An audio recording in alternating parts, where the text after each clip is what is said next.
nakuha ng sapat na boto ang ka-2-in-1 niyang si Jolie ay automatic rin siyang mapapabilang sa mga nominado, gaya ni na Ding Dong at Patrick noon.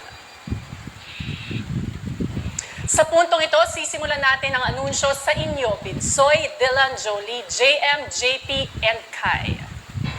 Sa tingin nyo, sino nga ba sa inyo yung masyadong malakas ang personalidad na di nagugustuhan ng mga kasama?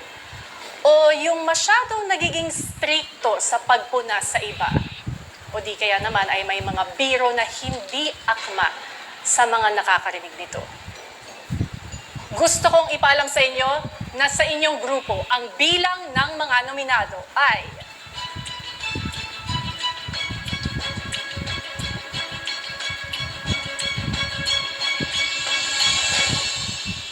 wala.